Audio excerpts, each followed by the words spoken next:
그러면 오늘 두 번째 특강인데 특강 시작하겠습니다.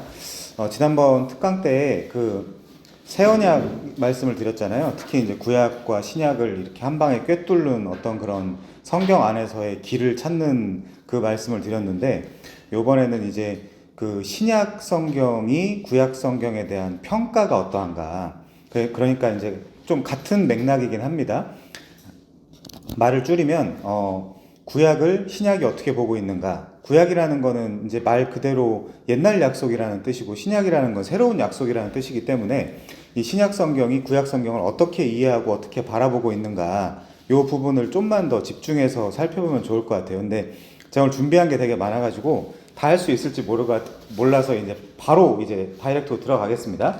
자, 그래서 우선 그 신약 성경에 대한 구약 성경의 평가 몇 가지를 살펴보고요. 이제 첫 번째로 할 것이고, 이제 두 번째는 사도들은 구약 성경을 어떻게 활용했는가, 이런 이제 그 예시들을 좀 찾아볼 거고요. 그 마지막으로는 이제 제가 이제 올려드린 그런 이제 그 예언과 성취의 그런 구조들, 이런 것들을 좀 한번 조금 뭐 자세하진 않지만 좀 살펴보면서 이 오늘 그 강의에 대해서 한번 생각해 보도록 하겠습니다. 우선은 누가복음 24장 한번 가볼게요.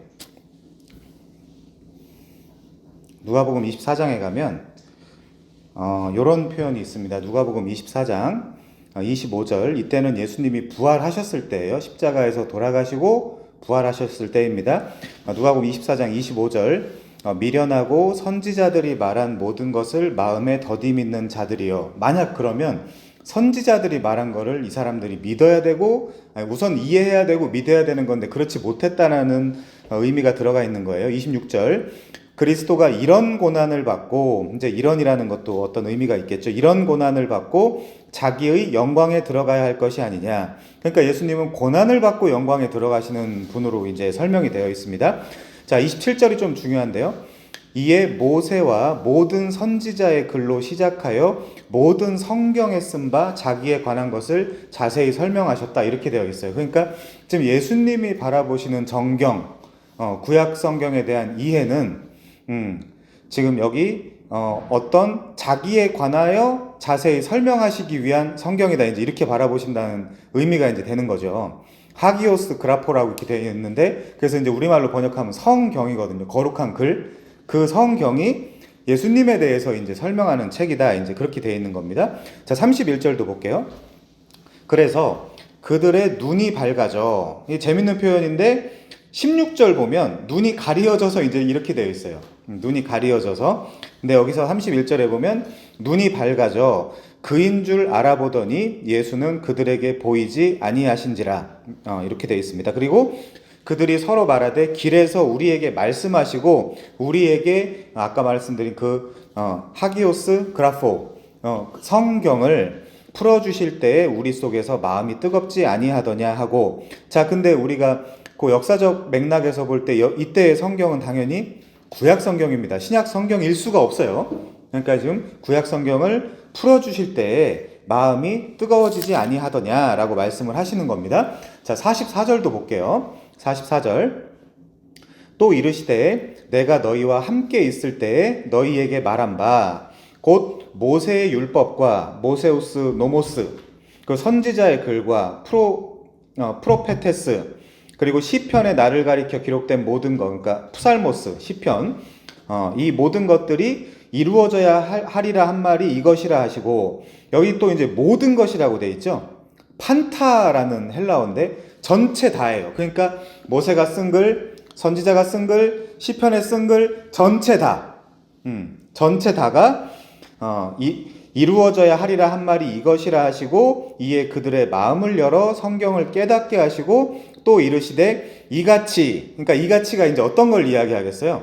모세의 글, 선지자들의 글, 시편에 나와 있는 얘기가 뭐냐? 그리스도가 고난을 받고 제3일에 죽은 자 가운데서 살아날 것과, 또 그의 이름으로 죄사함을 받게 하는 회개가 예루살렘에서 시작하여 모든 족속에게 전파될 것이 기록되었대요. 신약이 아닙니다. 아직 신약 성경이 아니에요. 구약 성경에 이미 그런 것들이 기록되어 있다는 것이고. 자, 그러면서 48절에 보면요, 너희는 이 모든 일의 증인이라. 마르투스라는 단어거든요. 증인. 이게 다른 말로 바꾸면 순교자예요. 그 복음과 진리를 가지고 있으면서 누군가한테 전할 때 죽으면서, 제가 지난주에 설교했던 거 기억나시나요? 뭐 아담이 죽어서 하와를 살리고, 야곱이 죽어서 이스라엘을 살리고, 이제 이런 것처럼 사실 이게 우리의 죽음을 담보한 증인이거든요.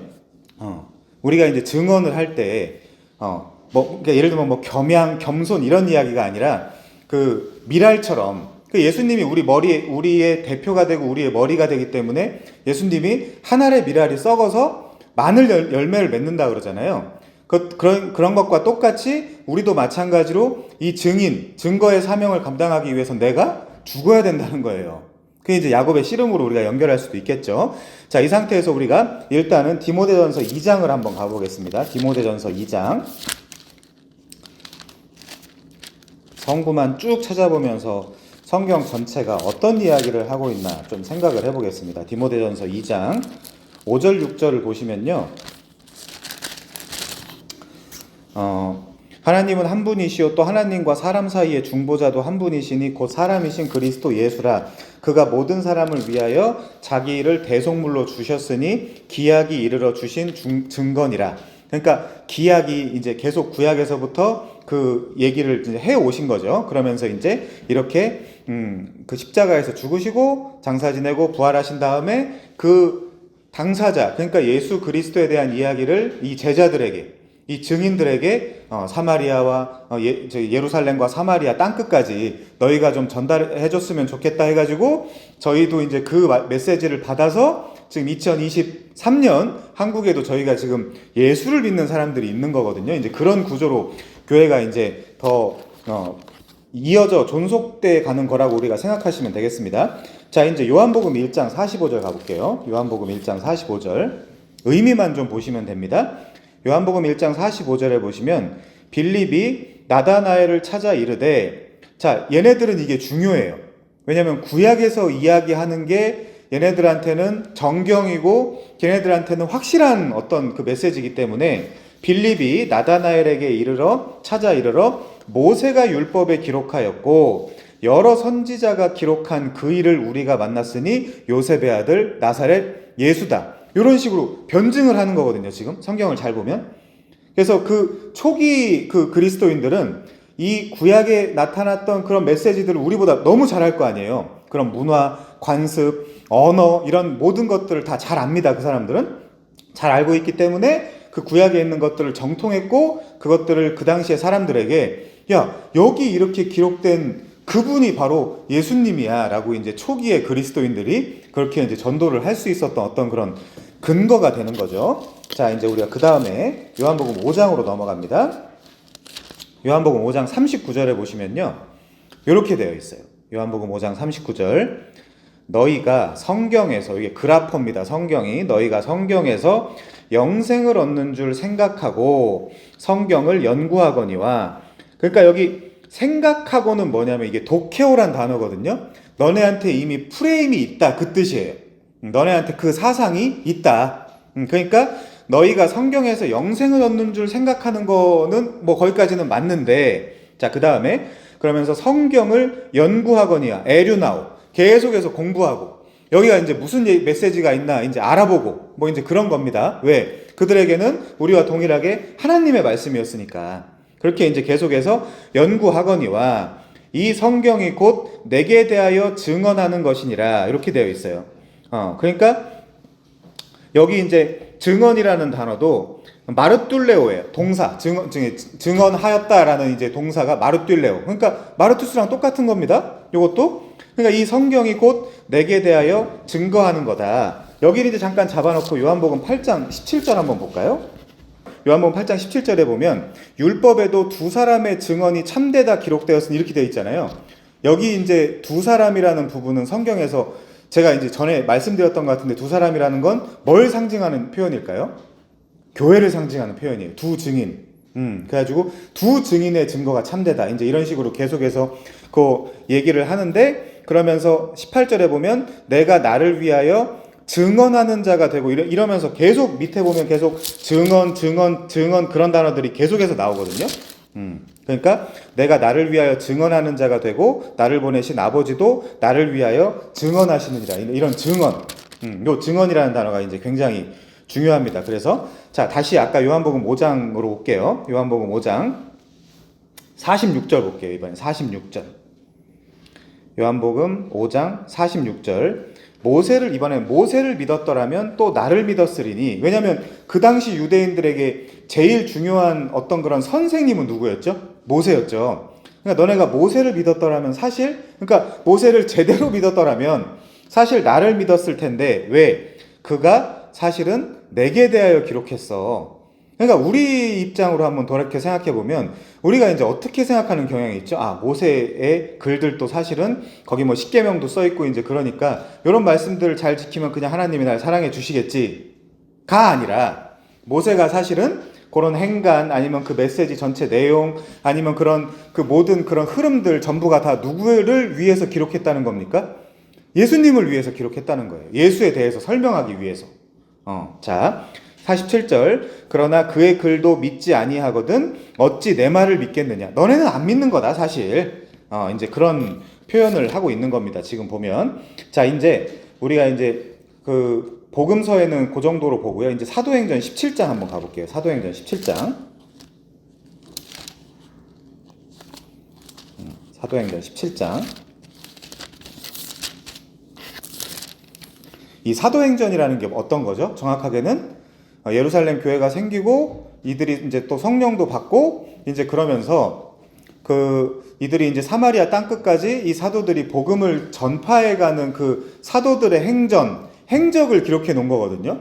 사실 이제 우리 그 기독교인들이라는 사람들이 사실은 뭐 사도행전이 뭔지 뭐 이런 것도 사실 잘 모르는 게 이제 큰 문제인데 어쨌거나 자, 사도행전 17장 한번 가보겠습니다. 2절. 여기 보면 바울이 이따가 사도행전을 더 자세히 살펴볼 거예요. 자, 바울이 자기의 관례대로 그들에게로 들어가서 새 안식일에 성경을 가지고 강론하며 뜻을 풀어 그리스도가 해를 받고 죽은 자 가운데서 다시 살아나야 할 것을 증언하고 이르되 내가 너희에게 전하는 이 예수가 곧 그리스도라 하니. 이거 증언할 때마다 사도 바울한테 무슨 일이 생기죠? 많은 문제가 생기죠. 이제 뭐 어디 가서 좀 매를 만든다거나 이제 그런 많은 문제들이 생깁니다.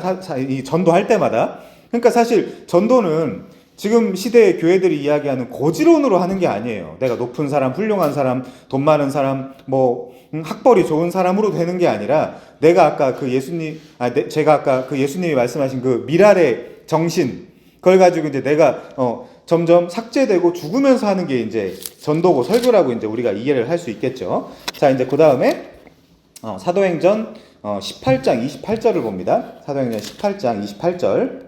여기 보면 이제 아볼로에 대한 이야기가 나오는데 이따 또 보겠습니다. 근데 이는 성경으로서 예수는, 이때도 구약이에요. 성경으로서 예수는 그리스도라 증언하여 공중 앞에서 힘있게 유대인의 말을 이겼다. 유대인은 뭐라고 얘기했겠어요? 유대인은 구약이 저 나사렛 이단 괴수에 대한 이야기일 리 없다라고 했겠죠. 아니면 믿었겠죠, 예수님을. 그러니까 유대인들의 프레임은 그 예수가 그 구약에 기록될 리가 없다. 근데 이제 아볼로는 성경으로서 예수는 그리스도다 라는 그 유대인들의 그 반대를 그렇게 이제 풀어줬다는 겁니다. 그러니까 우리가 이제 계속해서 그걸 잘 이해할 수 있겠죠. 자, 26장 이번에는 사도행전 26장. 여기 보시면 22절 좀 볼까요? 22절. 하나님의 도우심을 받아 내가 오늘까지 서서 높고 낮은 사람 앞에서 증언하는 것은, 지금 계속 증거 이런 단어들이 사도행전에 엄청 많이 나오거든요. 증언하는 것은 선지자들과 모세가 반드시 되리라라고 말한 것밖에 없으니. 굉장히 중요한 내용이죠. 그러니까 계속해서 지금 사도들은 어떤 인식을 가지고 있냐면 구약의 모세의 글, 선지자의 글, 시편의 글들이 다 예수님을 지향하고 있다. 요 관점에서 지금 어떤 메시지들을 만들어내는 거거든요. 선포하는 거고 그 메시지를. 근데 23절에 보니까 곧 그 내용이 뭐냐. 곧 그리스도가 고난을 받으실 것과 죽은 자 가운데서 먼저 다시 살아나사 이스라엘과 이방인들에게 빛을 전하시리라 함이니이다 하니라. 그러니까 여러분들께서 그냥 뭐 예를 들면 우리가 쉽게 분별이라는 단어를 되게 많이 쓰잖아요. 어떤 설교자가 앞에 가가지고 이제 구약을 설교한다. 그럴 때 예수님의 죽으심, 장사 지내심, 부활하심이 안 나오면 그거 설교 아니에요. 설교도 아닌데 어떻게 그게 예배일 수 있겠어요. 그거 그냥 종교 행사 중에 하나지 사실 원래 의미로서의 어떤 그런 진리, 교회 그런 거 아니에요. 제가 너무 타이트하게 이야기하는 게 아니라 성경 자체의 원리가 그래요. 그래서 우리가 사실 뭐 오늘은 안 했지만 늘 사도신경을 같이 고백하면서 예배를 시작하잖아요. 사도신경이라는 건 사도들이 그 믿었던 바를 우리가 같이 믿는다라는 그 내용을 고백하면서 그 신앙에 대한 고백을 하는 거잖아요. 그러니까 사도들은 그러니까 구약에 대한 이해가 뭐다? 아, 예수님에 대한 이야기구나. 예수님에 대한 이야기인데 더 정확하게 이야기하면 그리스도가 죽고 장사 지내고 부활하신 내용들이 구약에 담겨 있구나라는 그 관점을 가지고 이 서신서들을 썼을 뿐만이 아니라 돌아다니면서 갈라디아 지역부터 시작해가지고 계속 전도를 하러 다녔던 거예요. 자, 그럼 좀 이따 좀 더 자세히 살펴보도록 하고요. 그래서 이제 우리 교회 같은 경우는 과하리만큼 제가 이제 그 설교에 많으면 한 40개씩도 성구를 쓰거든요. 한번 보니까. 근데 이게 다 이제 구약과 신약의 이런 연결점, 어떻게 예언이 되어 있고 어떻게 성취되어 있는가 이런 것들을 이제 찾아서 여러분들께서 미리 알고 계셨던 것들은 더 확증하기 위해서, 몰랐던 것들은 좀 더 이제 적응해 가시고 소개해 드리기 위해서 이제 제가 이제 한 40개 막 이렇게씩 쓰는데 그런 이유들이 다 있습니다. 그래서 이 지금 사도들도 계속해서 이야기하는 건 증거. 이따가 좀 더 자세히 말씀드리겠지만 증언과 증거는 뭐가 있는 바탕에서 이제 나오는 거지 그냥 하는 게 아닙니다. 자, 이제 그 다음에요. 사도행전 28장 23절 한번 볼게요. 사도행전 28장 23절. 그들이 날짜를 정하고 그가 유숙하는 집에 많이 오니 바울이 아침부터 저녁까지 강론하여 하나님의 나라를 증언하고, 또 증언이죠. 또 증언하고, 근데 뭘 가지고요? 모세의 율법과 선지자의 말을 가지고 예수에 대하여 권하더라. 그냥 예수에 대하여 권하는 게 아니에요. 그냥 예수에 대해서 이야기하는 게 아니고 정확하게 모세의 율법과 선지자의 말을 가지고 예수에 대해 전한 거예요. 제가 바울을 되게 좋아하잖아요. 왜냐하면 우리 이방인의 사도니까. 그래서 이제 그 유대인들의 사도와 이방인의 사도가 약간 결이 다르거든요. 그래서 유대인들한테 접근하는 방식이 좀 다를 수 있고, 왜? 그들의 문화와 관습이 너무 뚜렷하게 있으니까. 근데 사도 바울은 이제 아예 그런 문화가 없는 사람들에게 접근을 해야 되기 때문에 이제 좀 그런 그 어프로치가 좀 메소드가 좀 다른데, 어쨌거나 지금 중요한 것은 모세의 율법과 선지자의 말을 가지고 예수에 대하여 권했다라는 사실을 우리가 좀 깊게 인식을 해야 되겠죠. 자, 그 다음에요. 이제 뭐 쭉 읽어보시면 더 많지만 30절에 보시면요. 바울이 온 이태를 자기 셋집에 머물면서 자기에게 오는 사람을 다 영접하고 하나님의 나라를 전파하며 주 예수 그리스도에 관한 모든 것을 담대하고 거침없이 가르치더라. 이제 이렇게 돼 있잖아요. 그러니까 사도 바울이 정확하게 했던 일이 이제 그거고, 사도 바울이 고린도후서 3장에서 이제 새 언약의 일꾼이 어떤 일을 하는 거냐. 눈에 얼굴에 쓰여 있는 비늘 수건 벗겨내고 그리스도만 구약에서 정확하게 읽어서 그런 이제 예언과 성취의 구조로 사람들한테 변증하고 증언하고 다녔던 겁니다. 자, 하나만 더 찾아보고 사도행전을 좀 더 깊게 볼 건데요. 로마서 1장 2절이요. 로마서 1장 2절. 그 특강으로 이제 돼 있는 부분들은 여러분들이 전체 그 메시지를 이해하셔서 잘 활용하시면 되게 좋을 것 같아요. 변증하시고 뭐 누구한테 이제 전달해 주시고 하시면 좋을 것 같습니다. 자, 이제 로마서 1장 2절 보시면 1절부터 볼까요? 예수 그리스도의 종 바울은 사도로 부르심을 받아 하나님의 복음을 위하여 택정함을 입었는데, 이 복음은 하나님이 선지자들을 통하여 그의 아들에 관하여 성경에 미리 약속하신 것이라, 이렇게 되어 있어요. 그러니까 여기 성경에 미리 약속하신 것에 대한 내용이 뭐냐? 그의 아들에 관한 것이다. 이제 이렇게 되어 있는 거잖아요. 그러니까 계속해서 지금 반복하고 있지만 모세가 쓴 거, 그리고 이제 선지자들이 쓴 글, 그리고 시편에 나와 있는 글들, 이 모두가 다 예수 그리스도에 대한 이야기다라고 이제 우리가 생각할 수 있겠습니다. 자, 이제 요게 이제 신약 성경의 구약 성경에 대한 전체적인 평가고요. 구약을 어떻게 바라봐야 되는지에 대한 관점을 소개해주는 성구들이라고 생각하시면 좋을 것 같고, 이제 비로소 이제 예수님이 죽으시고 이제 장사 지냈다가 부활하신 이후에 예수님이 바톤을 교회한테 넘겨주신단 말이에요. 그러면서 이제 너네가 나보다 더 큰 일을 할 거야 라는 그런 메시지와 함께 교회한테 자기 본인께서 하셨던 그 사명을 넘겨주신단 말이죠. 그러면 이제 사도들이 어떻게 전도를 하고 설교를 하는지 그 좀 구체적인 내용들을 한번 살펴보도록 하겠습니다. 사도행전을 좀 볼게요. 사도행전을 좀 보시면, 자, 우선 사도행전 1장 3절을 볼게요. 그가 고난받으신 후에 또한 그들에게 확실한 많은 증거로 친히 살아계심을 나타내사 40일 동안 그들에게 보이시며 하나님 나라의 일을 말씀하시니라.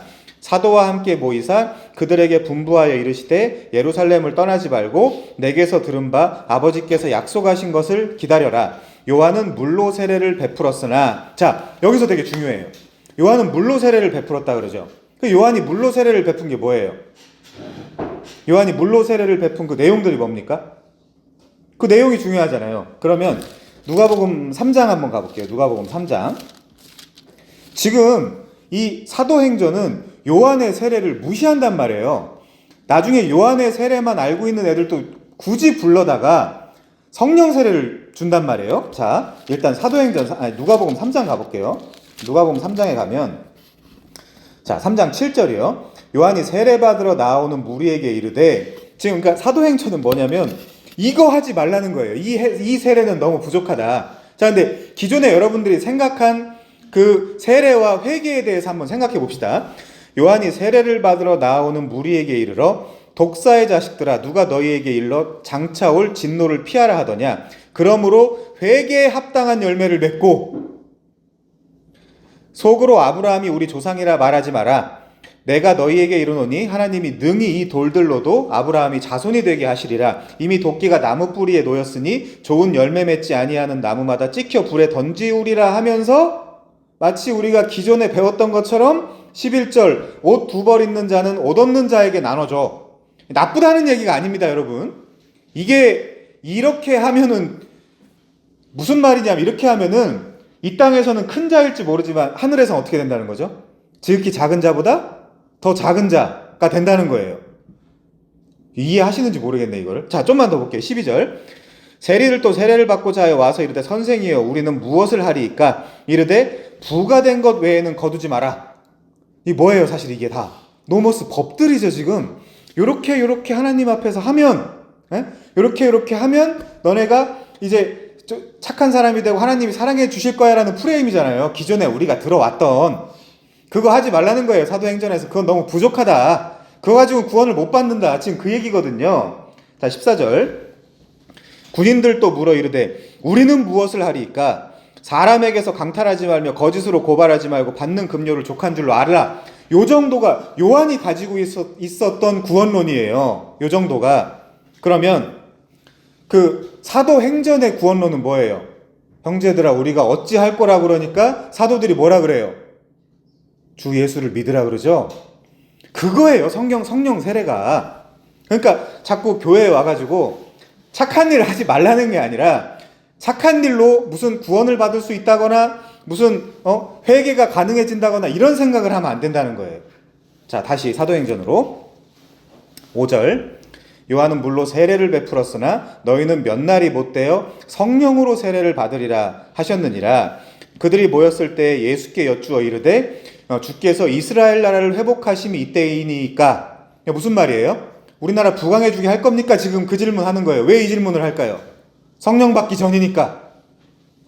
성령 받은 후에는 어떻게 변할까요? 이 사람들이 그리스도의 십자가만 전한다니까요. 그러니까 이때는 갑자기 흥분했는데 이때는 얘네들의 세계관과 가치관이 어떻게 좁혀져 있냐면 그냥 이 예수는 우리나라를 경제적으로 부강하게 해주고 군사적으로 부강하게 해주는 그런 메시아 다윗의 후손인가 보다, 선지자인가 보다 생각했는데 성령을 받으니까 그 관점이 달라진 거예요. 고작 그 정도가 아니라 우리의 죄에서 구원해 주실 분이구나 라는 프레임으로, 자, 이게 지금 사도행전 1장이잖아요. 얘네들이 성령 세례를 언제 받아요? 사도행전 2장에서 받는단 말이에요. 그러면서 그 성령 받자마자 어떻게 변해요?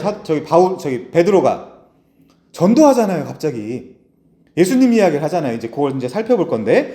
자, 그래서 예수님은 이렇게 말씀하십니다. 이르시되 때와 시기는 아버지께서 자기의 권한에 두셨으니 너희가 알 바가 아니다. 오직 성령이 너희에게 임하시면, 이거예요.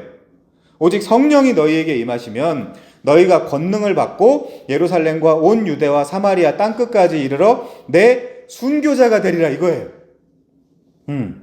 그래서 다 순교자가 됐어요, 결국에는. 실은 다 그런 인생을 살았어요. 다 온전히 뭐 건강하게 아니면 뭐 멋있게 산 인간이 없어요, 제자들 중에. 그러니까 지금 시대에 예수 믿으면 복 받고 뭐 무슨 자손이 잘 되고 좋은 대학 가고 이거 다 사기예요. 그럴 수가 없어요. 힘들고 뭐 왜 이렇지? 내가 왜 태어나서 이런 고난을 당하지? 이런 그 혼란, 공포, 가야 되나 말아야 되나 갈등, 외국을 나가야 되나 말아야 되나 갈등. 그래서 여기서도 너네가 성령 받으면 내 증인이 될 거야 이렇게 돼 있지만, 그 증인이 마르투스 순교자. 그래서 요한복음 마지막에서도 너가 옛날에 젊었을 때는 네 맘대로 살았잖아. 이제 늙어서는 네가 두 팔을 벌리게 될 거야. 그러면서 누군가가 네가 원치 않는 길로 끌고 갈 거야. 그게 신앙이란다 라고 얘기하고 요한복음이 끝나는 거예요. 사랑하는 제자에게, 베드로에게. 그러니까 저도 그렇게 말씀드릴 수밖에 없어요. 예수님이 여러분을 사랑하면 원치 않는 길로 끌고 가다가 십자가에 못 박아서 죽일 거예요. 기존에 우리가 교회에서 들어왔던 메시지랑 너무 다르죠. 막 이제 좋은 대학도 가고 돈도 막 많이 벌고 이제 막 그럴 줄 알았는데, 막상 신앙생활로 들어와 보니까 이게 뭐냐, 이게 뭐냐 도대체 신앙이라는 게. 이렇게 될 수밖에 없는 거예요, 원리상. 제자들도 막 그래서 처음에 십자가 쪽에 이제 갔더니 진짜 죽게 생겼어요, 자기 대장이. 그러니까 어떻게 해요? 처음엔 다 도망가는 거예요. 막 고기 잡으러 가고. 근데 성경에 고기도 안 잡혔더라 막 이런 아주 비참한 이야기도 써 있고. 근데 이제 다시 예수님이 부활하셔가지고 그 사람을 다시 회복시켜 주시고 사랑으로, 네가 나 사랑해? 전에는 제가 제일 사랑하죠. MBTI 뭐가 생각나는데 좀 부적절해가지고 저는 뭐 딴 사람들은 안 따를지라도 저는 따를 겁니다 막 이랬던 사람이, 이제 제가 좀 말하기가 좀 부담되네요 이제 이러면서, 주님이 아십니다 이렇게 이제 휴밀리티, 겸손이 생기는 거예요, 우리가. 그런 식으로 신앙이.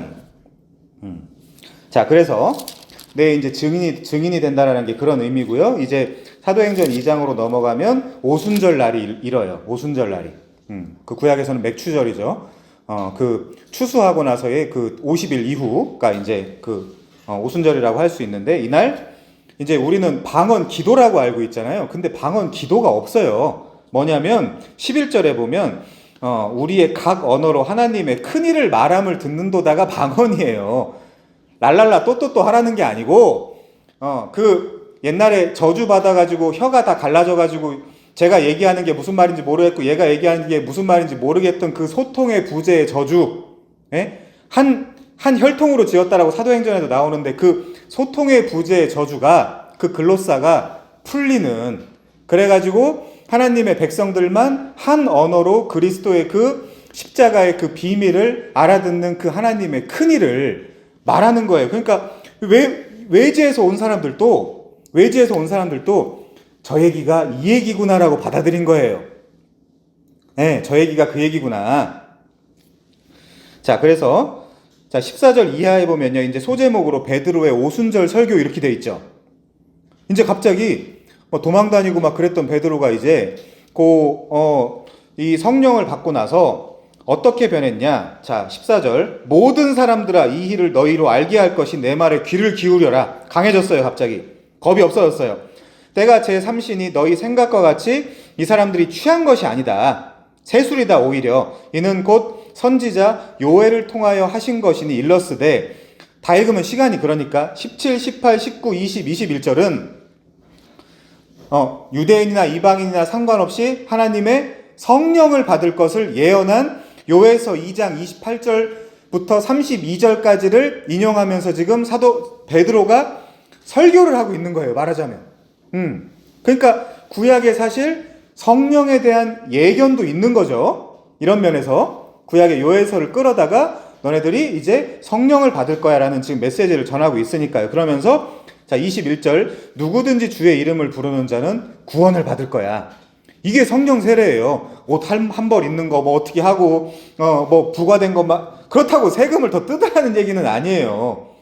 우리 기독교인이 어떻게 윤리적이지 않고 부도덕하게 살라고 이야기하겠습니까? 당연하죠. 그거는 너무나 당연하죠. 그렇게 살면 안 돼요. 그러나 그것은 구원과는 상관이 없다는 이야기예요. 밀양. 자, 그래서 22절이요. 이스라엘 사람들아 이 말을 들으라. 너희도 아는 바와 같이 하나님께서 나사렛 예수로 큰 권능과 기사와 표적을 너희 가운데서 베푸사 너희 앞에서 그를 증언하셨느니라. 계속 나오죠. 증언. 그가 하나님께서 정하신 뜻과 미리 아신 대로 내준 바 되었거늘 너희가 법 없는 자들의 손을 빌려 못 박아 죽였으나 하나님께서 그를 사망의 고통에서 풀어 살리셨으니 이는 그가 사망에 매여 있을 수 없었다. 그럼 회중들이 선생님 질문이 있어요. 그때 사도는 뭐 했나요? 그러면 좀 쪽팔렸겠죠? 그것은 나의 옛날 모습이고 지금은 내가 많이 달라졌단다. 왜? 성령을 받았으니까. 그거예요, 지금. 핵심이. 제가 지금 좀 희화화를 했지만, 그래서 옛 모습과, 옛 사람의 모습과 새 사람의 모습이 마치 야곱과 이스라엘처럼 달라지는 거예요. 달라지는 거. 완전히. 세계관도 달라지고, 세계관에서 나오는 뭐가 나한테 가치가 있냐, 그 가치관도 하나하나씩 달라지고, 옛날 세계관, 옛날 가치관으로 사는 게 아니라 새로운 세계관, 새로운 가치관으로 사는 겁니다. 자, 그래서 25절에 보면 이제 다윗을 인용해요. 구약을 인용하는 거죠. 29절, 내가 조상 다윗에 대하여 담대히 말할 수 있노니. 선생님 질문 있어요. 저희는 담대히 얘기 못했잖아요. 그것은, 자, 다윗이 죽어 장사되어 그 묘가 오늘까지 우리 중에 있도다. 그는 선지자라. 하나님이 이미 맹세하사 그 자손 중에서 한 사람을 그 위에 앉게 하심을 알고 이래서 마음에 합한 자예요. 이래서 얘는 강간범에다가 살인자란 말이에요. 다윗은 미리 본고로 그리스도의 부활을 말하되 그가 음부에 버림이 되지 않고 그의 육신이 썩음을 당하지 아니하리라 하더니 이 예수를 하나님이 살리신지라 우리가 다 이 일의 증인이다. 내가 그래서 그때 발 벗고 고기 잡으러 갔다가 예수님 부활하신 거 보고 뛰어갔다. 그 바다를 다시 예수님 만나러. 그 이야기죠. 자, 36절. 이스라엘 온 집은 확실히 알리니 너희가 십자가에 못 박은 이 예수를 하나님이 주와 그리스도가 되게 하셨느니라. 예수는 죽고 그 주와 그리스도가 되게 한 거죠. 자, 38절. 베드로가 이르되 너희가 회개하여 각각 예수 그리스도의 이름으로 세례를 받고 요한의 이름으로 세례를 받는 게 아니라 예수 그리스도의 이름으로 세례를 받고 죄 사함을 받으라. 예수님의 세례는 뭐예요? 많이 사랑하면 많은 죄를 용서해 준다. 그럼 그 얘기를 들은 사람이 그럼 신난다 랄랄라 방종하러 가야지라고 안 한다 이거예요. 왜? 죄에 대해서 죽었으니까. 죄랑 나랑 상관없는 존재고 나는 의의 종이 되었으니까 나는 의를 바라보리라. 이런 식으로 관점이 달라지는 거예요. 그러니까 다 공짜네? 죄 지러 가야지? 아직 못 알아들은 거예요. 복음을. 아직 못 알아들은 거예요. 자, 그래서 죄사함을 받으라. 그리하면 성령의 선물을 받으리니. 그래서 예수를 그리스도의 이름으로 세례를 받고 죄사함을 받으면 성령이 네 안에 내주하리니. 이 약속은 너희와 너희 자녀 모든 먼데 사람 곧 우리 주 하나님이 얼마든지 부르시는 자들에게 하신 것이라. 성령만 받으면 돼. 우리가 외국에 가끔 나가가지고 선교하러 가잖아요. 선교하러 가면 미전도 종족 즉 문자가 없고 한 사람들한테 어떻게 하나님 말씀대로 우린 떠나고 나면 하나님 말씀대로 살라고 할 거예요. 성령책 이거 줘서? 아니죠. 어떻게 하면 되죠? 그러면 걔네들의 언어와 그 메시지로 복음을 전하면 걔네가 그 복음 메시지를 통해서 믿게 되면, 그쵸? 믿게 되면 뭐가 들어온다는 거예요? 그들 안에 성령이 들어온다는 거죠. 자, 그래서 성령이 내주하면 뭐 한다 그랬어요? 하나님의 뜻을 행하면서 그들의 마음을 이렇게 부드럽게 해서 내 규례를 순종하게 하리라. 그거예요. 그러니까 우리나라가 너무 잘 살고 어플리케이션이 잘 돼 있고 성경책이 널려 있으니까 나는 하나님 말씀대로 삽니다. 착각이에요. 하나님 말씀대로 사는 것이 늘 성경책을 옆에 끼고 뭐 직장에 가서도 읽고 그럼 좋겠지만 이 메시지를 알기 위해서 그럼 좋겠지만 그대로 이 글자대로 사는 게 하나님 뜻대로 사는 게 아니라 너희가 예수 그리스도의 이름으로 세례를 받고 죄 사함을 받으면 성령을 선물로 받을 텐데 그러면 그 성령을 성령이 너희 안에 내주할 때 그 성령이 너희를 하나님의 뜻대로 점차적으로 끌고 갈 거야. 라는 게 신약이에요. 그게 복음이고. 자, 이제 그 얘기를 하니까 3,000명이 살아났죠.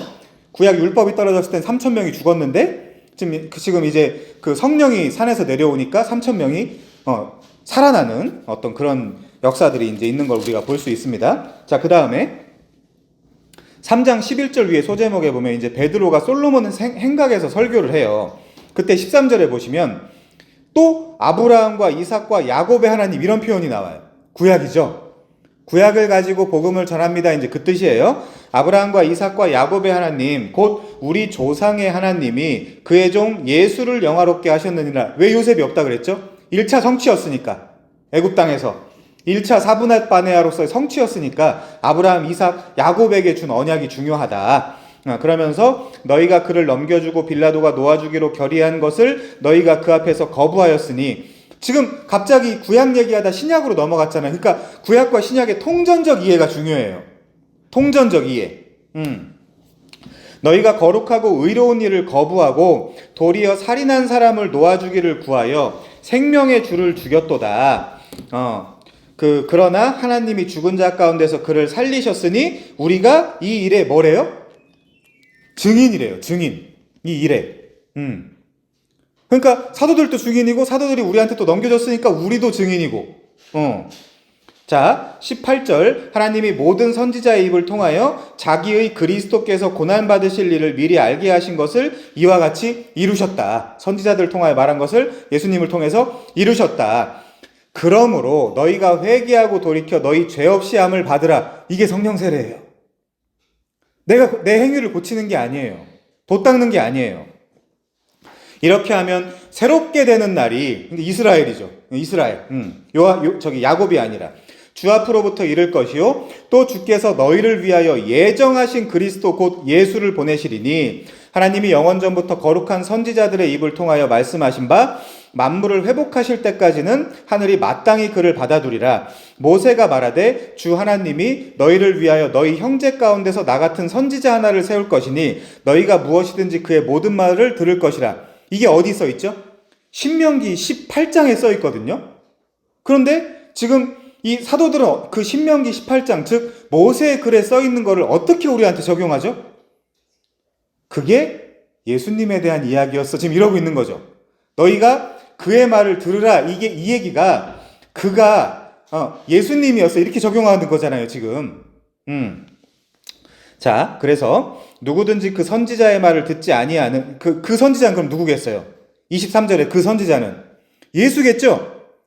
그 선지자의 말을 듣지 아니하는 자는 백성 중에서 멸망을 받으리라 하였고 또한 사무엘 때부터 이어 말한 모든 선지자도 이때를 가리켜 말하였느니라. 너희는 선지자들의 자손이요 또 하나님이 너희 조상과 더불어 세우신 언약의 자손이라.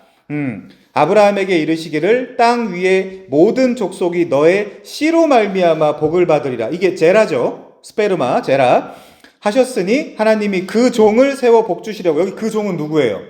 옛날에 어떤 분이 그 종이 목사라고 해석해가지고 진짜 황당했는데 이 종은 목사가 아니에요. 그 종을 세워 복 주시려고 너희에게 먼저 보내사 너희로 하여금 돌이켜 각각 그 악함을 버리게 하셨느니라. 자, 이 종이 누구냐? 13절 보시면 아브라함과 이삭과 야곱의 하나님 곧 우리 조상 하나님이 그의 종 예수를 영화롭게 하셨느니라. 이 종은 예수예요. 그러니까 이들이 계속 구약을 가지고 이야기를 하고 있지만 그 구약을 지금 누구한테 다 적용하고 있다? 예수님한테 적용하고 있다. 라고 정도만 이해하시면 충분합니다. 자, 이제 그 다음에 4장으로 넘어가면요. 19절에 보면 베드로와 요한이 대답하여 이르되 하나님 앞에서 너희의 말을 듣는 것이 하나님의 말씀을 듣는 것보다 옳은가 판단하라. 우리는 보고 들은 것을 말하지 아니할 수 없다. 이제 이렇게 이야기를 하면서요.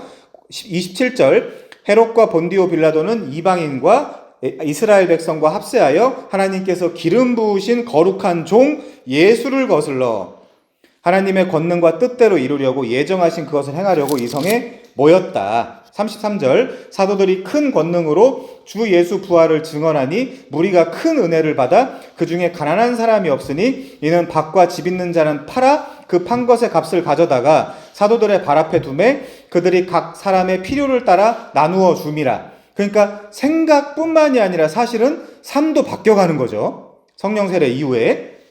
그러니까 사실 인간에게 제일 필요하고 중요한 게 뭐예요? 돈인데 그걸 감히 딴 사람들의 구제를 위해서 쓴다고 이제 이렇게 우리가 이제 삶이 바뀌어져 가는 걸 볼 수 있습니다. 자, 근데 어쨌거나 여기까지 와서 제가 한번 질문 하나 해볼게요. 제가 이제 교회 사역을 하다가 이제 잘린 이유 중에 하나가 성경의 이제 주해 요 해석을 한 7 정도로 하고 3 정도는 적용을 했으면 좋겠다. 그 말을 안 들어가지고 제가 이제 그다음부터 이제 담임 목사랑 관계가 안 좋아가지고 이제 잘렸는데 지금 저희가 지금 어쨌건 4장까지밖에 안 봤지만 여기 적용점 있어요?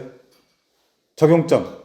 너희들이 삶을 이렇게 살아라, 뭐 저렇게 살아라라고 사도들이 이야기해 주는 거 있어요? 없죠? 근데 잘 생각해보면 우리가 그동안 설교라고 들은 것들이 대부분 뭐였어요? 이렇게 살아라 저렇게 살아라 했죠. 그게 요한의 세례란 말이에요. 말하자면 야 니네가 이렇게 살고 저렇게밖에 못 사는데 하나님의 백성이라고 말할 수 있어? 아까 그게 요한이 이야기한 거잖아요. 근데 지금 사도행전 사도들의 행적에서 이야기하는 복음은 뭐예요? 예수 믿어, 죄사함 받아, 그 깨끗함을 받아, 세례 받아, 죽으란 얘기예요. 그거는. 그러면 너희에게 성령을 선물로 받을 거야. 그러면 그 성령이, 성경 전체, 그러면 그 성령이 너희가 갈 길을 인도해 줄 거야. 너희가 오늘 이렇게 살아야 되고 저렇게 살아야 되는 거를 말씀해 주실 거야. 그분이. 귀로 들리는 거 말고요. 그분이 앞서서 인도해 주실 거야. 지금 그 얘기거든요. 그러니까 여러분 설교에는 함부로 적용이 들어가면 안 돼요. 함부로. 그건 목사의 세계관과 가치관이란 말이에요. 이렇게 살아라 저렇게 살아라는. 제가 이제 기억나는 것이 옛날에 유년부 이제 전도사를 하셨던 분이 설교문을 저한테 보여주셔서 읽었는데 뭐 집에 가서 부모님 말씀을 잘 들어요. 방 청소를 깨끗이 해요. 뭐 이제 그런 내용이더라고요. 설교문이. 그럼 유년부한테는 그렇게 해도 되나요? 안 돼요. 왜 안 되죠? 내일 죽을 수도 있어요. 그쵸? 모두가 다 70, 80을 삽니까? 아니에요. 그러니까 설교자는 사실 어떻게든지 애들 수준에 맞추든 뭐 어떻게든 해가지고 공부를 더 열심히 하든 뭘 하든 해가지고 이 예수님의 복음을 전할 생각을 해야지. 부모님 말씀을 잘 들어요. 뭐 방 청소를 깨끗이 해요. 그건 복음이 아니란 말이에요. 근데 그게 유년부라 그렇지 초등부에 올라가고 중등부에 올라가고 고등부에 올라가고 여러분들이 20대가 되고 30대가 되고 어쨌거나 여러분의 수준에 맞춰가지고 계속 무슨 적용점이잖아요. 직장에 가서 어떻게 살 거, 뭐 대학교에 가서 뭐 어떻게 할 거, 뭐 혼전 순결이 어쩌고 저쩌고 동성애가 어쩌고 저쩌고 다 그 얘기 아니에요. 그런 적용은 목사나 전도자가 하는 것이 아니고 누가 한다? 성령이 한다. 내가 제대로 못 살고 있으면 성령이 내 안에서 두드려 패면서 바꿔간다. 이게 신약이고 복음이에요. 아직도 구약을 전하고 있으면 어떡하냐고. 구약의 십계명을 전하고 있으면 어떡하냐고. 물론 십계명도 그 얘기가 아니지만 하나하나씩 뚝뚝 떼서 보면 언약 10가지 완벽한 언약에 대해서 설명하는 거지만 그러니까요. 우리가 계속해서 그래서 사실 그래서 이제 제가 당황스러운 거는 그래서 어떻게 살라는 겁니까? 이렇게 질문하시면 굉장히 곤란해져요. 제가 그 얘기가 아니라 예수를 믿어야 된다. 죄사함을 받아야 된다. 성령을 선물로 받아야 된다. 그래야 너희들 그 외에는 다 고아예요. 그 외에는 성령이 내주에 있지 아니하면 다 고아예요. 성령이 너희를 고아와 같이 내버려 두지 아니하고 진리 가운데로 예수님께로 하나님께로 인도해 주실 거야. 자, 이제 그 얘기죠. 그러므로 사실 잘 보시면 우리가 이제 여기서 또 재밌는 걸 발견할 수 있죠. 뭐 여기 신학하신 분들도 많이 계시지만 그 신학교에 가면 설교학이라고 있거든요. 설교학에서 이제 그렇게 이미 가르쳐요. 신학교에서 처음에는 해석을 하고 마지막에는 적용을 좀 해주십시오. 그 적용에 설교문이 안 들어가 있으면 어떻게 할까요? 어떻게 될까요? B 맞아요. 아니면 C 맞아요. 그리고 설교학 때 뭐 하는지 알아요? 옷을 뭐 넥타이를 똑바로 맸는지, 뭐 제스처를 잘하는지, 말투를 잘하는지, 커뮤니케이션을 잘하는지, 눈을 잘 마주치는지 그런 거 하거든요. 그거 안 하면 어떻게 될까요? C 맞아요. 그러면 아직 아무것도 모르고 그 들어온 전도사들이 그 학교에서 C 안 맞기 위해서 A 맞으려고 막 공부하고 이제 밖에 나가서 또 누가 그 프레임 교정 안 해주고 그러면 얘네들은 계속해서 주일학교 가가지고 그게 주회인지도 모르겠지만 어쨌거나 그거 한 다음에 애들 보고 이렇게 살아라 저렇게 살아라라고 얘기하는 거예요. 자기 수준에 맞게. 그러면 안 되죠, 우리가. 그러면 안 되죠. 그러니까 이게 어떤 면에서 굉장히 크게 신학교의 문제일 수도 있어요. 그게 설교학으로. 설교 대회도 합니다. 최대한 원고 안 보고, 눈 잘 마주치고, 커뮤니케이션을 누가 잘했냐, 말 실수를 안 했냐, 이 시대의 트렌드에 맞냐, 이런 거 있잖아요. 설교 대회도 해요. 몇 회 설교 대회. 한번 이제 가서 구경한 적도 있지만, 거기 앉아가지고 참 보다가 정말, 와, 이걸 진짜 어떻게 해야 되나. 그러면서 그들이 왜 적용을 하냐는 어디서 긁어오게 해요? 서신서에 후반부에 적용이 있지 않냐. 아니, 근데 사도들의 설교에는 없어요.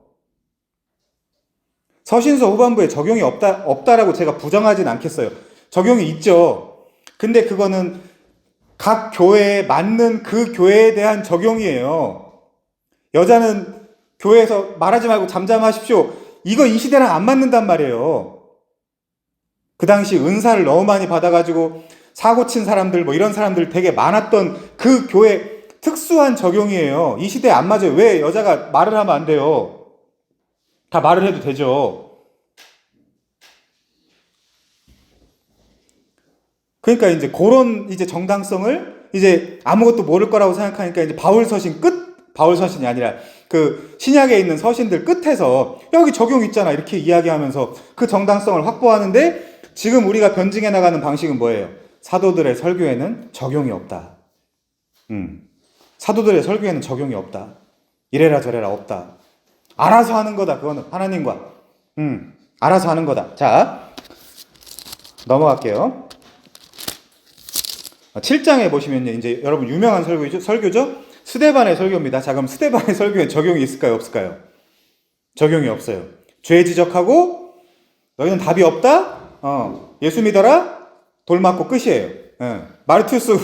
마르투스로서의 증명을 아주 명확하게 한 집사도 이제 사실 전도자라는 표현이 좀 더 잘 어울린다는 학자들의 의견도 있지만, 어쨌거나, 스데반 집사도 이래라 저래라라는 적용이 없어요. 우리가 이거 깊게 생각해야 돼요. 자, 그러면 내가 어떻게 살아야 될까요는 우리 개인으로 생각하면 누구한테 물어봐야 될까요? 성령한테. 그게 신앙생활이에요. 교회 나오는 게 신앙생활의 일부가 될 수도 있지만 그거는 그냥 이 객관적인 텍스트들을 우리가 배우는 것이고 배우고 그냥 같이 모여서 예배하고 기도하고 찬양하고 이제 그러는 것이고 실제 일상에서의 신앙생활은 성령과 하는 거예요. 성령과 하는 거. 자, 넘어갈게요.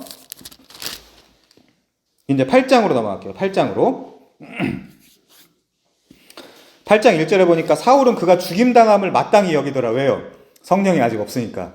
성령은 언제 받을까요? 사도 바울은 9장에서 받습니다. 9장에서 부활하신 예수를 만나고 부활하신 예수가 두드려 패니까 이제 그때 이제 이 사도 바울도 눈에 비늘 같은 것이 벗겨졌다고 이야기하면서 이제 새로운 것들을 볼 수 있는 눈이 뜨인 거죠. 자, 8장에 보니까 4절 위에 보면 사마리아의 복음을 전하다 이제 이렇게 나와 있는데 거기서도 12절에 보면 하나님 나라와 및 예수 그리스도의 이름에 관하여 전도함을 그들이 믿고 남녀가 다 세례를 받으니 이제 이렇게 되어 있는 겁니다. 자, 30절 볼게요. 여기 30절 중요한데 빌립이 달려가서 선지자 이사야의 글을 읽는 것을 듣고 말하되 읽는 것을 깨닫느냐. 이거 누구한테 한 얘기죠?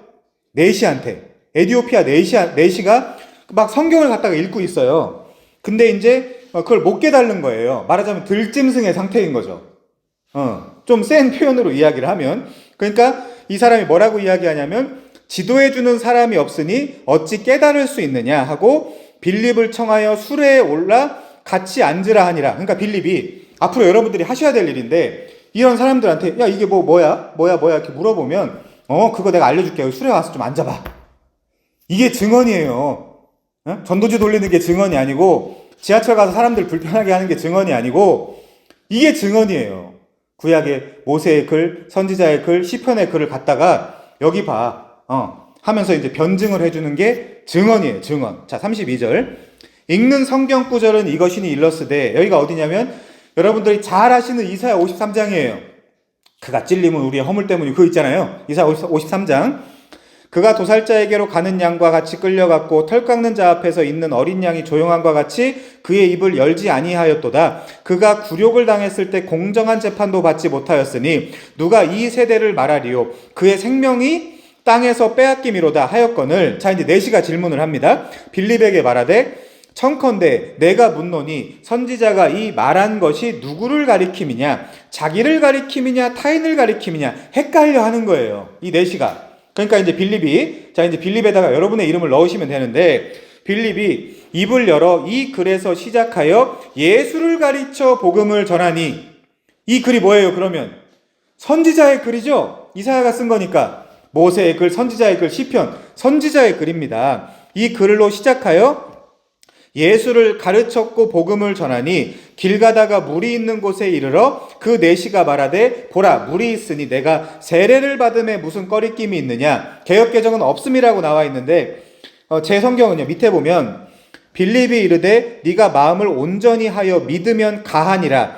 대답하여 이르되 내가 예수 그리스도께서 하나님의 아들이신 줄을 믿노라 라고 내시가 고백을 하면 자 이제 38절 이에 명하여 수레를 멈추고 빌립과 내시가 둘 다 물에 내려가 빌립이 세례를 베풀고 둘이 물에서 올라올새 주의 영이 성령 세례죠. 주의 영이 빌립을 이끌어간지라. 내시는 기쁘게 길을 가므로 그를 다시 보지 못하니라. 그를 다시 보지 못해야 돼요. 왜? 내가 여러분의 선생이 아니에요. 여러분의 선생은 성령이에요. 그래서 위로자라고 하잖아요. 파라클레토스. 내 옆에서 늘 내 이름을 불러주시는 분. 근데 우리가 기존에 어떻게 신앙생활을 했냐면요. 그 모든 그 의무와 이런 것들을 교역자들한테 맡기고, 교역자 끼고 회의하고, 교역자 끼고 소그룹하고, 교역자 끼고 신앙생활하고, 교역자한테 가서 물어보고. 아니에요. 그렇게 하는 신앙생활. 겁나요? 혼자 신앙생활 해야 된다니까? 아니에요. 성령과 함께. 오직 성령과 함께. 교회에서는 어떻게든 객관적인 메시지를 전해주고, 집에 가서는 성령과 함께. 뭐 여기서도 성령과 함께지만, 계속해서 그렇게 신앙생활을 하셔야 돼요. 계속. 성경도 그래서 저기 요한일서 같은 데 보면 니네들한테 선생 필요 없어. 기름 부음이 너네 안에 있는 기름 부음이 모든 걸 다 가르쳐 줄 거야. 이런 표현이 2번이나 나오거든요. 그러니까 한번 그거를 성경을 펴고 보세요. 빌립 필요 없다 그랬잖아요. 이제 글을 다시 보지 못하니라. 성경 펴고 성령 하나님. 제가 이제 이걸 점점 더 성령 하나님과 독자적으로의 그 교제 속에서 제가 이거 알아야 될 거 아닙니까? 알려주세요. 안 알려줄 리가 없어요. 안 알려줄 리가 없어요. 그 복음 전할 때도 친구들한테 뭐 이렇게 알려줄 때도 두렵잖아요. 실은 아직 뭐 사실은 원어도 모르고 뭐 전체적인 맥락이라는 거 모르니까 이제 그럼에도 불구하고 공회에 잡혀갈 때 걱정하지 마. 그 재판에서 말해줄 리가 있으니 그분이 누구라 그래요? 그러니까요. 그러니까 할 말을 주신대잖아요. 성령이. 그때 우리한테 필요한 건 뭐예요? 믿음이라니까요, 사실. 그래서 늘 믿음이에요. 오직 믿음이에요. 그래서 사실 실제 기독교는, 신약 기독교는 오직 믿음이에요. 내가 개판이고 못나고 뭐 이러고 막 제대로 못 살고 있지만 그럼에도 믿음이에요. 십자가 붙잡고 예수님 붙잡고 내 가정 어떻게 할까요, 하나님? 뭐 직장 어떻게 할까요, 하나님? 계속 믿음이에요, 그냥. 신약의 믿음의 싸움이에요. 그래서 그 믿음만 요한일서, 히브리서 다 세상을 이길 거다. 믿음이 세상을 이길 거다. 이제 그렇게 나오는 겁니다. 자, 어쨌든 9장으로 넘어가면요. 15절에 보면 이 사람은 내 이름을 이방인과 임금들과 이스라엘 자손들에게 전하기 위한 택한 나의 그릇이다. 얘가 누구예요? 사울이에요. 바울입니다, 얘가. 그러면서 갑자기 20절에 보면 위에 보면 즉시 이제 전도하다 이제 이렇게 되어 있는데 사울이 전도하다 이렇게 되어 있어요. 20절 즉시 각 회당에서 예수가 하나님의 아들이심을 전파했어요. 자, 8장까지는 어떻게 했죠? 바울이 돌아다니면서 어떻게든 예수 믿는 자 있으면 죽이려고 그랬고 뭐 이제 가 투표 받아가지고 스데반 죽이자 이런 거 이제 주도했고 옷 받고 당연히 죽임을 당해야 되는 걸 당연히 여기고 막 그랬던 사람이잖아요. 근데 또 이렇게 완전히 달라지죠. 완전히 달라져서 죄가 없다는 얘기가 아니에요, 여러분. 저도 그렇고 여러분도 그렇고 성령 세례 받았다고 그다음부터 바로 죄를 안 짓고 사는 게 아니에요. 늘 죄를 짓고 삽니다. 그럼에도 불구하고 나의 모든 세계관과 가치관이 달라지는 거예요, 점점. 하나님과 세상 앞에서. 자, 그래서 즉시로 갑자기 사울이 예수가 하나님의 아들임을 전파했고 이제 듣는 사람들은 다 놀라는 거죠. 아니, 우리를 죽이러 다녔던 사람인데 어떻게 저렇게 될 수 있느냐. 이제 이렇게 하는 겁니다. 자, 이제 어디 보시면요, 28절 사울이 제자들과 함께 있어 예루살렘에 출입하며 이제 받아들여 준 거예요. 또 주 예수의 이름으로 담대히 말하고 헬라파 유대인들과 함께 말하며 변론하니, 좀 이따 이제 변론이라는 단어가 좀 많이 나올 텐데, 변론하니 그 사람들이 죽이려고 힘쓰거늘 형제들이 알고 가이사랴로 데리고 내려가서 다소로 보내니라. 이제 기독교인들이 이 바울을 어떻게 하는 거예요? 지키는 거예요, 이 바울을. 예수를 전하고 있는 바울을. 이제 그러니까 그 관점이 계속 달라지고 있죠, 지금. 자, 그렇게. 자, 이제 10장으로 넘어가면요, 이번에는 24절 위에 소제목을 보시면 베드로가 고넬료의 집에서 설교를 해요. 자, 34절 베드로가 입을 열어 말하되 내가 참으로 하나님은 사람의 외모를 보시지 아니하시고, 여기서의 외모는 뭘까요? 이방인이냐 유대인이냐예요. 왜냐하면 지금 고넬료 집에 갔기 때문에. 고넬료는 어떤 지방 사람이죠? 이방인이잖아요. 그렇죠? 자, 각 나라 중 하나님을 경외하며 의를 행하는 사람은 다 받으시는 줄 깨달았도다. 잘못된 깨달음이 아무리 성경에 써 있어도 이거 이해를 잘못하시나? 그러니까 이제 고넬료가 그 당시에 우리가 어떻게 나누냐면, 이걸 설명해야 되는데 또 오해하시면 큰일 납니다. 제가 이단이 되니까. 유대인이 있고 하나님을 경외하는 중간 그룹이 있고 그 다음에 이방인이 있었어요. 그냥 요 사람들에 대한 표현이라고 생각하시면 돼요. 그래서 받은 게 아닙니다. 이거는 잘못 깨달았다고 이제 얘기하면 너무 강한데, 그냥 하나님을 경외하던 그룹이 있었어요. 그 중간에 그 사람들에 대한 그냥 표현이에요. 요것 때문에 하나님이 받으신 건 전혀 아닙니다. 자, 만유의 주 되신 예수 그리스도로 말미암아 화평의 복음을 전하사, 에이렌의 유앙겔리온, 화평의 복음을 전하사 이스라엘 자손들에게 보내신 말씀 곧 요한이 그 세례를 반포한 후에 갈릴리에서 시작하여 온 유대에 두루 전파된 그것을 너희도 알거니와, 하나님이 나사렛 예수에게 성령과 능력을 기름 붓듯 하셨음에 그가 두루 다니시며 선한 일을 행하시고 마귀에게 눌린 모든 사람을 고치셨으니 이는 하나님이 함께 하셨음이니라. 41절 모든 백성에게 하신 것이 아니요 오직 미리 택하신 증인 곧 죽은 자 가운데서 부활하신 후 그를 모시고 음식을 먹은 우리에게 하신 것이라. 자, 42절 우리에게 명령하사 백성에게 전도하되, 요게 캐리소예요. 자, 캐리그마인데 요게 캐리그마는 뭐가 들어가야 된다? 예수님의 죽음, 장사 지냄, 부활하심이 들어가야 된다. 자, 전도하되 하나님이 살아있는 자와 죽은 자의 재판장으로 작정하신 자가 곧 이 사람인 것을 증언하게 하셨고, 그러니까 4장 12절이 생각나죠? 하나님은 그 죄사함의 그 이름을 예수 외에는 그 이름을 준 적이 없다가 그 얘기잖아요. 그걸 이제 증언하게 하셨고, 그에 대하여 모든 선지자도 증언하되, 여기 증언도 마루띠레오거든요. 마루띠레오. 그를 믿는 사람들이 다 그의 이름을 힘입어 죄사함을 받는다 하였도다. 그러니까 죄사함이에요. 계속 죄사함. 그래서 설교는 매주 똑같아야 돼요. 죽음, 장사 지냄, 부활, 그거 이상에 다른 걸 하면 안 돼요. 그거 오바예요. 설교는. 주일 설교는. 전도도 마찬가지고. 자, 그 다음에 13장 가시면요, 여기도 4절 위에 보면 바나바와 이번엔 사울이 구브로에서 전도하거든요. 자, 근데 여러분 기억하실지 모르겠지만 13장, 14장은 어디 지역이다? 이게 이제 갈라디아서예요. 요 지역이. 요 13장, 14장에서의 이 사도들의 행적을 있어서의 편지로 남아있는 것이 갈라디아서다라고 생각하시면 됩니다. 자, 여기 이제 13장에 보시면 9절에 보면 바울이라고도 하는 사울이 이렇게 표현이 되어 있죠. 자, 15절 율법과 선지자의 글을 읽은 후에 회당장들이 사람을 보내어 물어 이르되, 그러니까 여기서도 뭘 읽고요? 율법과 선지자의 글. 그쵸? 자, 이번에는 바울과 바나바가 비시디 안디옥에서 전도하잖아요. 자, 20절 볼게요. 17절부터 볼게요.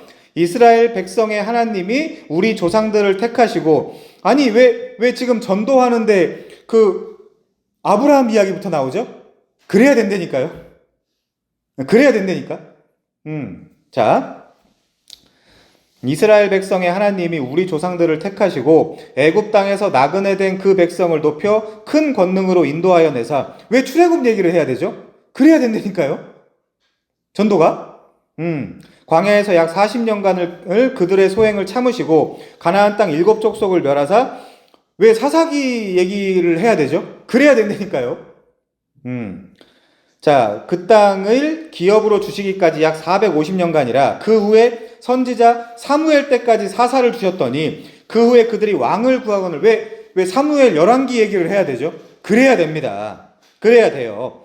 베냐민 지파 사람 기스의 아들 사울을 40년간 주셨다가 패하시고 다윗을 왕으로 세우시고 증언하여 이르시되 내가 이새의 아들 다윗을 만나니 내 마음에 맞는 사람이라 내 뜻을 다 이루리라 하셨더니, 그 다음에 23절 하나님이 약속하신 대로 이 사람의 후손에서 이스라엘을 위하여 구주를 세우셨으니 곧 예수라. 이런 식으로 구약을 다 긁어오잖아요 지금.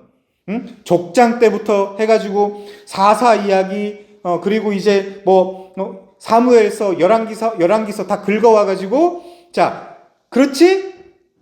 이 원리인 것이 맞지? 그러면서 약속하신 대로 이 사람의 후손에서 예수가 나오신 거야. 이게 설교고 전도예요. 이게. 자, 26절 형제들 아브라함의 후손과 너희 중 하나님을 경외하는 사람들아. 자, 아브라함의 후손이 나오고 너희 중 하나님의 경외하는 사람들이 나오죠. 아까 얘기한 그 두 부류, 그 다음에 이방인 이렇게 있는 거거든요. 그냥 제 표현 오해하지 마세요. 자, 그래서 이 구원의 말씀을 우리에게 보내셨거늘 예루살렘에 사는 자들과 그들 관리들이 예수와 및 안식일마다 외우는 바 선지자들의 말을 알지 못함으로 예수를 정죄하여 선지자들의 말을 응하게 하셨도다. 또 그 얘기죠. 자, 그래서 죽일 죄를 하나도 찾지 못하였으나 빌라도에게 죽여달라 하였으니 성경에 그를 가리켜 기록된 말씀을 다 응하게 하신 것이라. 후에 나무에서 내려다가 무덤에 두었으나 하나님이 죽은 자 가운데서 그를 살리신지라. 또 계속해서 어떤 방식이죠? 구약을 이분이 성취했다.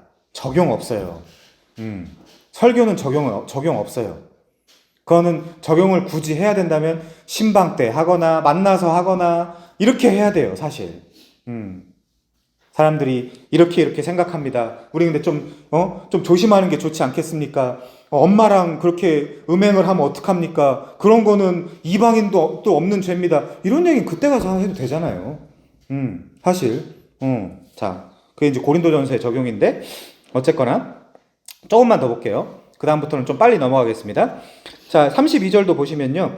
우리도 조상들에게 주신 약속을 너희에게 전파하노니, 그렇게 나오죠. 그러니까 구약에 나와 있는 그 약속을 받아서 여기가 지금 어디냐면 갈라디아 지역이에요. 이방 지역.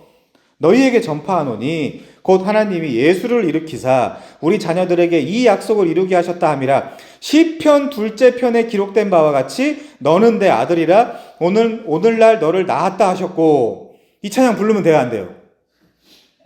너는 내 아들이라 내가 오늘 널 낳았도다 부르면 돼요, 안 돼요? 안 돼요. 그거 지금 청중 들으라고 하는 거잖아요. 근데 지금 기록된 바와 같이 너는 내 아들이다 오늘 너를 낳았다, 이거 누구 얘기예요? 예수님 얘기예요. 우리가 부르는 얘기가 아니에요. 만약 불러야 된다면 예수님이 불러야 되는 거예요. 이거는. 또 하나님께서 죽은 자 가운데서 그를 일으키사 다시 썩음을 당하지 않게 하실 것을 가르쳐 이르시되. 김세윤 박사님이 구원이란 무엇인가에 구약에는 그리스도의 부활에 대한 언급이 없다 이렇게 얘기하시죠. 아니에요. 있어요. 많아요. 많아요.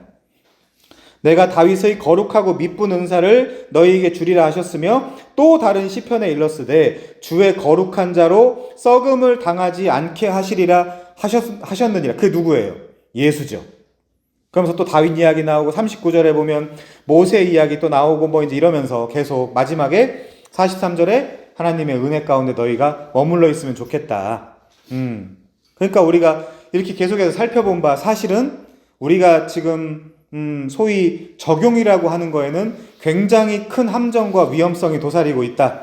목사 개인의 생각일 가능성이 너무너무 높다. 그러면서 윤리와 도덕을 이야기하니까 일리 있는 이야기니까, 진리 있는 이야기라기보다 일리 있는 이야기니까 그냥 이 복음을 잘 모르고 그냥 앉아있는 사람들이 그냥 맞는 말씀이야, 좋은 말씀이야, 그렇게 살아야지 라고 이야기하면서 그냥 고개 끄덕거리다가 집에 가서 안 할 가능성이 높다. 안 해요. 또 그거 누가 요즘 그거 가르친다고 합니까? 집에 가가지고 안 해요. 자, 14장도 좀 빨리빨리 넘어갈게요. 이제 좀 된 것 같아요. 14장도 지금 바울과 바나바가 이고니온에서 전도하는데 적용 없어요. 그냥 계속해서 구약을 가지고 이렇게 성취됐다. 15장 여러분 잘 아실 것 같고요. 그 다음에 17장 넘어가면 바울이 데살로니가에서 전도하는데 적용 없어요. 오직 예수님 죽으심, 장사 지내심, 부활하심 요 이야기만 나와 있어요. 그 다음에 이제 바울이 16절 위에 보면 바울이 아덴에서 전도하다. 여기가 아테네입니다. 그 철학의 도시 아테네. 여기서 이제 전도를 하는데 여기도 적용은 없어요. 자, 이제 18장에 보면 고린도에서 전도하는데 여기서도 적용은 없습니다. 그리고 24절에 보면 여긴 좀 볼까요? 알렉산드리아에서 난 아볼로라는 유대인이 에베소에 이르니 이 사람은 언변이 좋고 성경에 능통한 자라. 그가 일찍 주의 도를 배워 열심으로 예수에 관한 것을 자세히 말하며 가르치나 요한의 세례만 알 따름이었더라. 이게 뭐예요? 아직도 조금 덜 된 거야. 그래서 이렇게 사시오 저렇게 사시오에 아직도 이제 좀 있는 거예요. 그래가지고 그가 회당에서 담대히 말하기를 시작하여 브리스길라와 아굴라가 듣고, 누가 남자고 누가 여자예요? 브리스길라가 여자예요. 그럼 교회에서 얘기하면 돼요, 안 돼요? 그러니까 이걸 그렇게 적용하면 안 된다니까요. 그것도 아굴라가 남자고 브리스길라가 여자면 여자가 먼저 얘기한 거 아니에요. 그쵸? 네. 여자분들 많이 말씀하세요. 교회에서 많이 말씀하시고 나누시고 장로도 하시고 막 다 하세요. 설교도 하시고. 누가 좋아하는 건데 그거. 네. 그런 거 없어요. 그래서 이 아주 훌륭한 출중한 아볼로를 데려다가 여자가 브리스길라가 야, 너 일로 와봐. 너 좀 무식한 것 같아. 하나님의 도를 더 정확하게 풀어 이르더라. 그래서 아볼로가 아가야로 건너가고자 하므로 형제들이 그를 격려하며 제자들에게 편지를 써서 영접하라 하였더니 그가 감에 은혜로 말미암아 믿는 자들에게 많은 유익을 주니 이는 성경으로서 예수는 그리스도라 증언하여 공중 앞에서 힘있게 유대인의 말을 이겼다. 누구 덕이에요? 여자 덕이에요. 그런 거 없어요. 자, 19장에서도 바울이 에베소에서 전도하고요. 이제 20장에서 여러분 알다시피 에베소 장로들에게 고별 설교하고요. 고별 설교. 그때 우는 건 적용이 아니죠. 서로 부둥켜 안고 우는 건 적용이 아닙니다. 그건 이제 감정이에요. 그냥 나타나는 감정, 자연스러운 감정을 잘 모르시는 분들이 있는 것 같아서 제가 좀 말씀을 드리는데, 요거는 이제 감정이라고 이제 이야기할 수 있고요. 자, 이제 그리고 21장에 넘어가면 야고보를 방문해서 이야기하는 것도 어떤 그런 적용점은 없어요. 22장으로 넘어가서도 마찬가지고요. 바울이 공회 앞에서 증언하는 내용, 그리고 24장에 바울이 변명하는 내용, 여기서도 뭐 적용점 이런 것들은 없습니다. 26장 여기서도 바울이 변명하면서 9절에 보면 막 이제 어떤 또 복음 전하는 이런 내용들도 나오고 막 그러는데, 이 9절은 좀 볼까요? 나도 나사렛 예수의 이름을 대적하여 많은 일을 행하여야 될 줄을 스스로 생각하고 예루살렘에서 이런 일을 행하여 대제사장들에게 권한을 받아가지고 많은 성도를 옥에 가두며 또 죽일 때에 내가 찬성 투표를 하였고 또 모든 회당에서 여러 번 형벌하여 강제로 모독하는 말을 하게 하고 그들에게 대하여 심히 격분하여 외국 성에까지 가서 박해하였고 그 일로 대사장들의 권한과 위임을 받고 다메섹으로 갔나이다. 이게 이제 이의 행적인데 여기서도 뭐 대단한 어떤 그런 것들은 없습니다. 그래서 18절에 보면 그 눈을 뜨게 했고 어둠에서 빛으로 바뀌었다. 사탄의 권세에서 하나님께로 돌아왔다. 그래서 인헤리턴스 기업을 받았다. 자, 22절이요. 아까 말씀드렸는데, 그래서 선지자들과 모세가 반드시 되리라고 말한 것만 이야기를 했다. 그게 전도고, 그게 설교다. 자, 그쵸? 그럼 28장까지 계속해서 어떤 그런 목사 개인의 세계관, 아니면 뭐 세상에 대한 적용, 무슨 사회문제 연구소, 뭐 그런 거 없어요. 설교에는. 교회는 그런 거 하는 데가 아니에요. 교회라고 사실 굉장히 우리한테 좋은 어떤 그런 일을 할 수 있는 그게 있는데 뭐 사회 문제를 우리가 해결합시다. 그런 거 하는 거 아니에요. 무슨 정치단체 막 이런 거 해가지고 지금 그래서 어떤 어르신들은 제가 이제 가끔 만나는 어떤 어르신들은 어떤 목사가 진정한 목사라고 생각하는 사람들이 있어요. 뭐라고 얘기해야 될지 모르겠어요. 광화문 가가지고 막 그거는 정치인이면 제가 무슨 말을 안 하겠어요. 근데 그건 교회가 할 일은 아니에요. 사실은. 자, 그래서 그런 문제들이 좀 있다라는 거. 자, 그래서 우리가 이제 요약을 좀 하면요. 이제 아까 제가 링크 보내드렸던 걸 잠깐 봐주시고 요약을 하고 이제 끝내면요.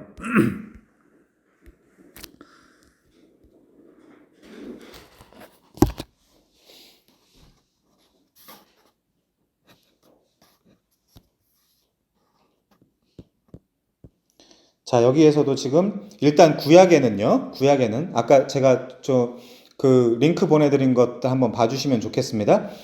그 첫 번째 탄생과 관련된 예언, 그래서 여자의 후손, 그리고 아브라함의 자손, 이삭의 자손, 야곱의 자손, 그러면서 요셉의 자손은 안 나오죠. 그 이유입니다. 그 이유. 유다 지파에서 출생할 것, 다윗의 자손 이런 식으로 나오고요.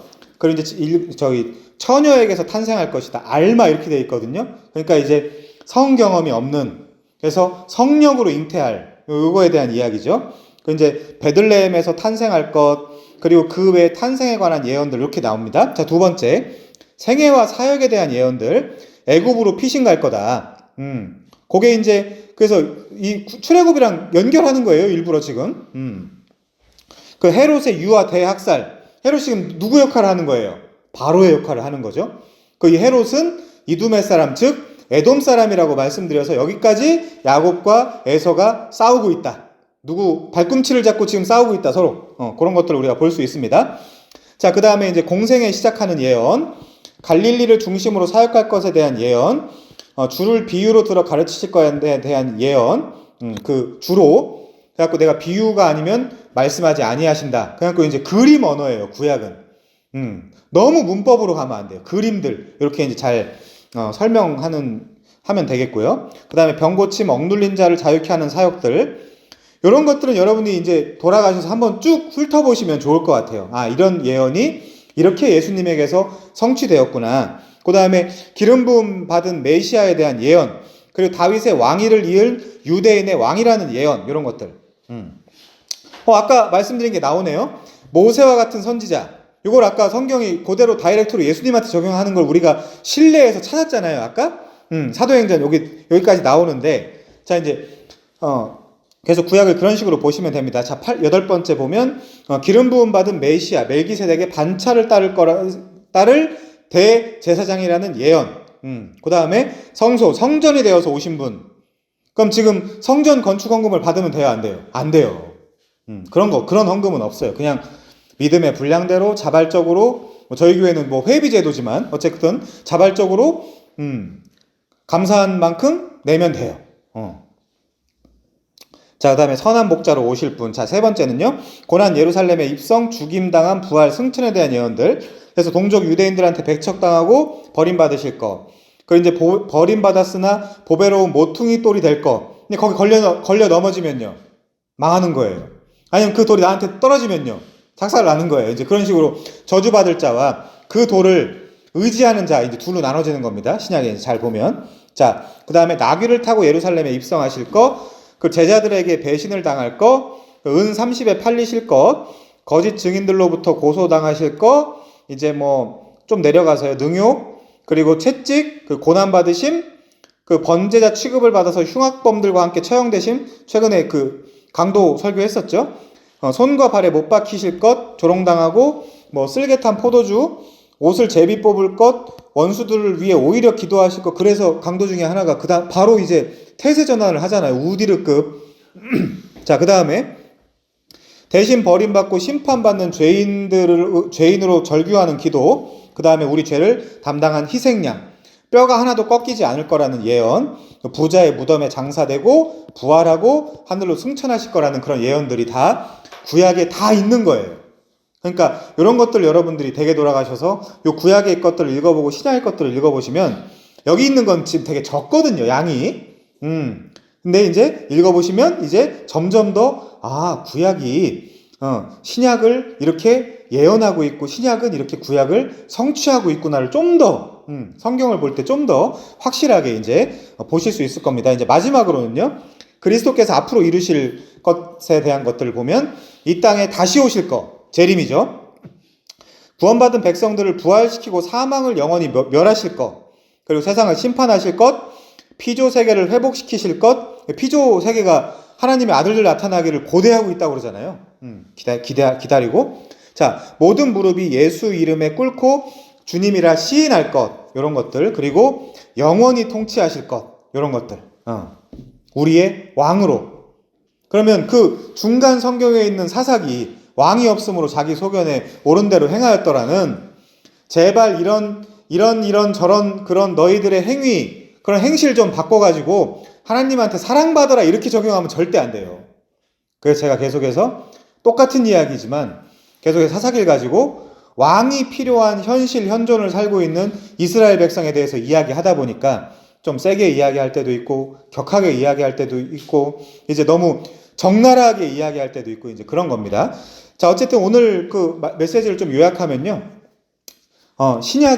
신약에서의 증언은, 구약에 대한 증언은 모두 다 예수 그리스도를 이야기한다. 구약은 토라, 네빈, 케투빔, 모든 구약의 메시지가 다 예수 그리스도를 이야기하고 있다. 요게 이제 신약이 구약에 대한 평가고요. 두 번째, 실제 사도들이 설교한 걸 봤더니 그렇게 구약을 인용하더라. 구약을 그렇게 인용하면서 설교를 해나가더라. 근데 설교학에서 이야기하는 적용점은 없더라. 그러므로 우리가 아무리 그냥 일반 뭐 그런 사역을 담당하는 어떤 그런 뭐 교역자나 이건 아니지만 다시 한번 우리가 이 신학계, 그리고 교수, 어떤 그런 학교, 노회, 총회에 대해서 좀 더 너무 좁게만 생각하지 말고 넓게 한번 생각해서 한번 고민해보고 같이 걱정해보자. 신학교가 어떤 방향으로 가야 되나. 이제 그런 생각을 좀 할 수 있을 것 같고요. 마지막에 이렇게 실예를 들었는데 여기는 굉장히 이제 얼마 안 나와 있는 겁니다. 사실 성경 전체가 아까 이야기한 대로 판타라고 이제 헬라어로 써 있는데 모든 성경이 다 예수님에게로 그 방향이 잡혀 있고 거기서로 귀결된다, 성취된다. 그리고 이제 이렇게 이제 여러분들께서 이해를 해주시면 스스로 성경을 보시고 성경 메시지가 무엇인지 아시는 데에 굉장히 큰 도움이 될 거라고 생각을 하면서 특강을 마치겠습니다. 수고하셨습니다. 제가 기도하고 마칠게요.